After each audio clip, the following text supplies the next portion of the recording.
Berserk Chapter 362 changed everything. It took the preconceived notions of what we thought was the God Hand and flipped it on its head. It gave us 4 new God Hand members that we have never seen before. But there are some clues as to where they come from and what they may represent, and what kind of influence they had on certain characters in the manga. Now, we already know who Void is, but these other 4 may have shown up in the Berserk canon long before this chapter. Now, at this point in the video, you're probably thinking that I'm utterly insane, and maybe so. And I just want to be clear, I'm not making any assertions or conclusions or any sort of declarative statements. I'm just saying that this information is some interesting coincidences that bears some more scrutiny and some more investigation. Now, I want to start with the lion-headed figure right here. Now, if we look at chapter 165, we see Zod confronting the Skull Knight. Now, Zod on his cape has this emblem that looks a lot like the lion that we see in the old God Hand. This says to me that Zod, who I believe was half of King Geyserich, with Skull Knight being the ego and Zod being the beast of darkness, means that King Geyserich worshipped this being. He saw its bravery and courage as something that was pivotal to his society and to himself, just like the current people see Void and the Holy Sea, that symbol that is the brand of sacrifice, as pivotal to their religion. Now, we already know in the current timeline that everyone looks up to and exalts the Hawk of Light. They see Griffith as some sort of deity, and in a sense, he is a deity. Maybe not a deity for good, maybe a deity for evil, but that's neither here nor there. The point of the matter is that a huge collective of people wished for Griffith, wished for the Hawk of Light to be a god, and through their collective swells of consciousness, they were able to bring this to fruition. Remember in chapter 83, when the idea of evil says that when people need a reason, he sort of takes that reason, creates these collective swells, and weaves destiny with it. So at some point in history, people desired some sort of a lion deity. Lions, after all, represent strength and courage. And in ancient cultures, they were highly revered, especially in Mesopotamia. And you see this lion-headed figure right here that looks remarkably similar to the one in Berserk. So I believe Zod, who I believe is at least one part King Geyserich, had some sort of affinity to lions and believed in a lion-headed deity. It's also interesting to note as well that when he meets up with Sonya, prior to his departure to Virtanis Harbor, she refers to him as Mr. Black Lion. And when you look at Zod's apostle form, although it is a minotaur-like being, it also does have some feline-like characteristics, almost like a lion. So I think when we look at all the panels here, we see some sort of lion-headed creature on Geyserich's shield, we see this lion emblem on Zod, and we see this member of the God Hand that's a lion. I think it's safe to say that in Zod's time, King Geyserich's time that is, they exalted the lion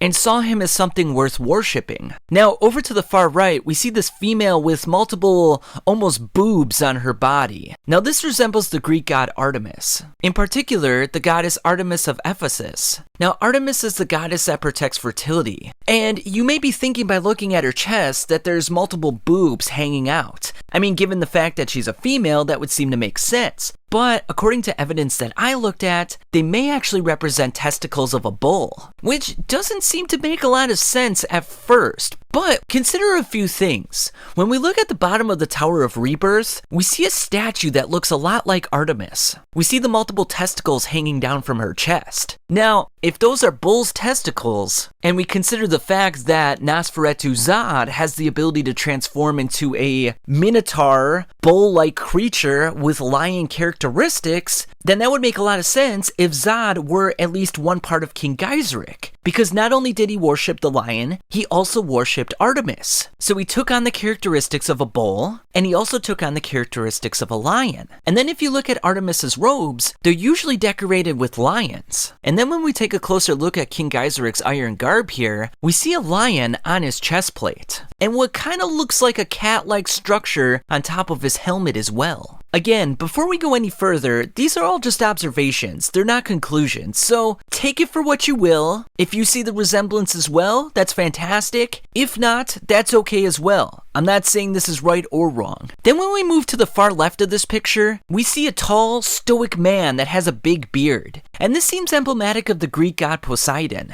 Now, not only was Poseidon the Greek god of the sea, and of water in general, he was also a god of earthquakes and horses. Now we notice that King Geiserik is also riding a horse, and what is the event that took down King Geiserik's kingdom? Lightning and great earthquakes. So it's very possible that when the God Hand came down to King Geiserik's kingdom, that the Poseidon God Hand member instigated some kind of an earthquake that tore the kingdom asunder. Now, Poseidon being connected with water is an important aspect of this picture, because when you look at the bottom of this picture here, you see the tentacle-like beings that we saw in the ocean. The same beings that turned Bonebeard and his crew into tentacle-like beings. I mean, just look at this image right here. It just looks like a giant mass of tentacles. And if you look on the tentacles, what do you see? Eyeballs. Now, why is this important? Well, I'll direct you to this image in chapter 362, with the heart of the sea god and the eyeballs protruding outward. Now, what I'm about to suggest may be highly controversial, but again, I want you to keep an open mind. Now, we already know that God Hand members can change, as noted by the fact that we no longer see the old 4 God Hand members. We see 4 new ones. They were replaced.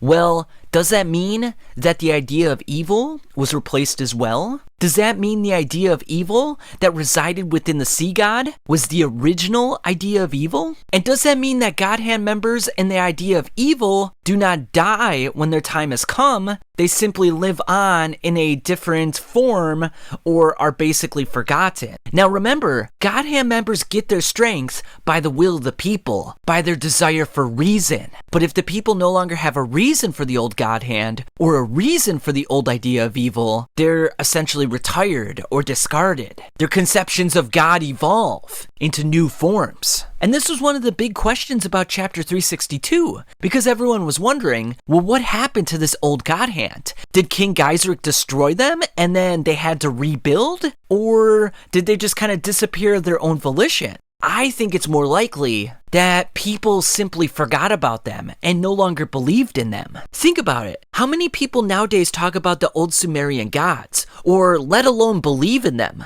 Hardly no one. Hence the reason they sort of disappeared. How many people believe in the Greek gods and still pray to them? Hardly anyone. And I think what Mira is trying to say here is that the old gods were forgotten. They were no longer believed in.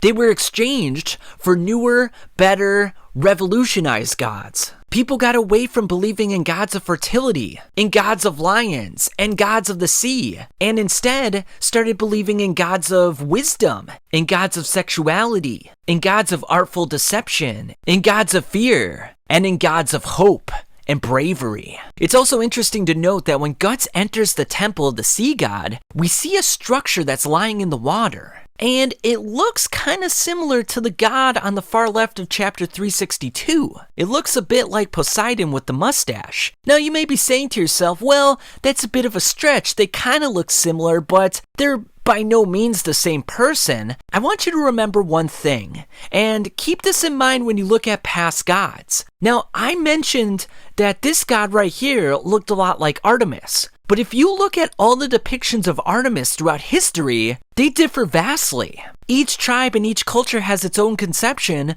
of what Artemis looks like. Heck, there's even stories in anime nowadays that are reinterpreting Artemis for their own needs. Another reason I believe that the sea god was the original god, or the god of 1,000 years ago, was when you look at this picture right here of Isma and her mother, you see the sea god in the bottom left corner, and notice how there's rings going around the sea god, and on its body, there's this blinding light. It looks remarkably similar to the astral world. It's also interesting how King Geiserik has these shoulder plates that almost resemble sea creatures, as they were. There's this one image early on in the boat arc where you see the sea creature come out of the water, and it almost looks like the spitting image of these shoulder plates right here. And then the last coincidence I wanted to point out was the female structure on the armor of the horse that Skull Knight is riding. It almost kind of looks like a marrow, or possibly even even Slan. You can even see the arms are outstretched and there seems to be wings.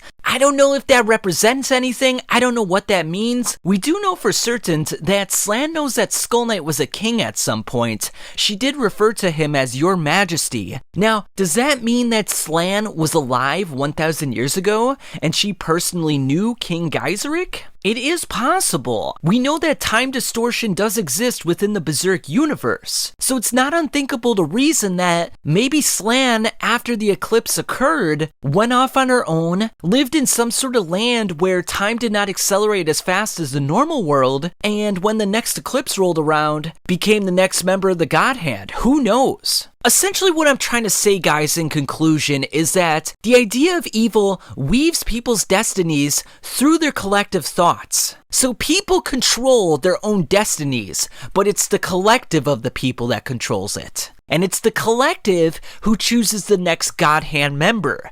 They desire him. The Band of the Hawk desired Griffith to be the Hawk, to attain the kingdom. The people in Albion desired the Hawk of Light, and that's what they got. They must have desired Void at one point for reason. And prior to that, the people desired strength and courage through the lion. They desired fertility through the 2 fertility goddesses. And for whatever reason, they desired Poseidon and a sea god. But after the kingdom fell down, these gods and goddesses were forgotten. They were lost to history. And so, a new God Hand took form. And the reason that they used the brand of sacrifice is because that was the demarcation between the old God Hand and the new God Hand. Void brought about the Holy See. He had his followers, the ones that he branded with the mark on their foreheads, and the ones that he sacrificed for his dream. The Holy See now believes that that is the new religion, that is what they must follow to glory.